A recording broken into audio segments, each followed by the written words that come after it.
Welcome to the NTDC Right Time My Story podcast. The NTDC My Story podcast amplifies the voices of those closest to adoption and foster care and invites them to share both the profound and practical elements of their journey thus far. In this episode, Christina shares her thoughts on managing placement transitions. So stop what you're doing right now and listen to Christina's My Story moment. My name's Christina Guillotte. I've been in care on 2 separate occasions. The first time I entered when I was like 8 and I left when I was about 10. And then I was reunified with my mother.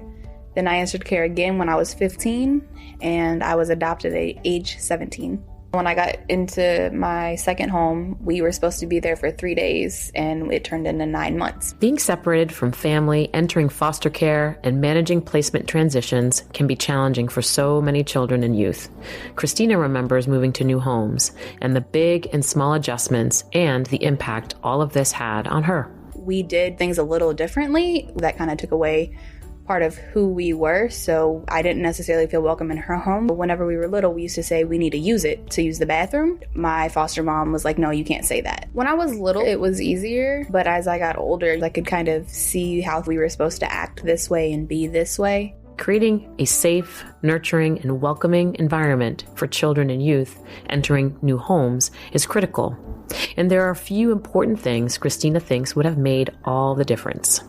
I think a specific step is really allowing that child to be themselves, to keep the things that make them who they are, their traditions they have from their families, things as simple as like the way they say certain things, really just allowing that child to be who they are and experience life for themselves because they're coming into a new environment.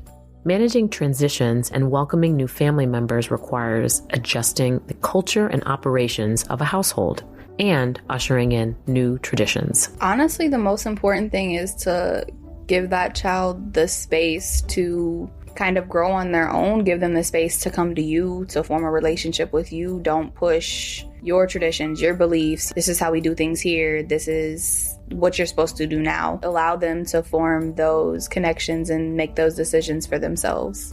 The way to look at it is that you're bringing this extra person into your world. They come with their trauma, their history, their baggage, their bad stuff, but they come with so much good stuff. They come with their jokes. They come with their silly traditions of like getting a new pair of pajamas on Christmas Eve and wearing them that night, eating ham on Thanksgiving and turkey on Christmas. Things that like are just a little different. That's unique to that one child and not just throwing it away because it's not what you're used to.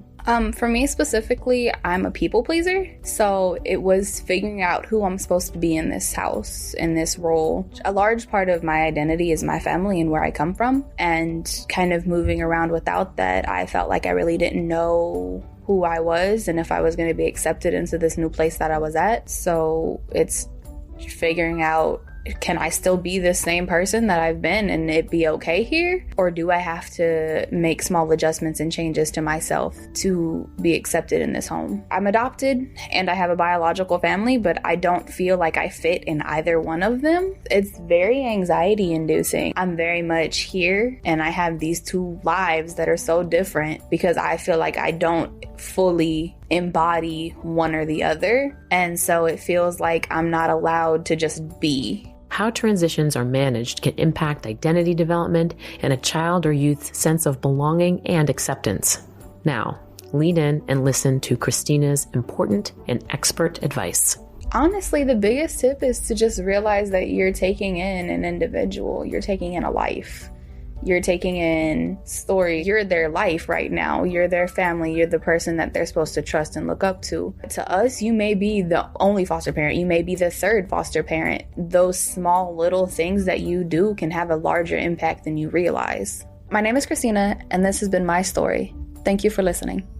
The NTDC was funded by the Children's Bureau Administration on Children, Youth, and Families, U.S. Department of Health and Human Services, under Grant 90CO1132.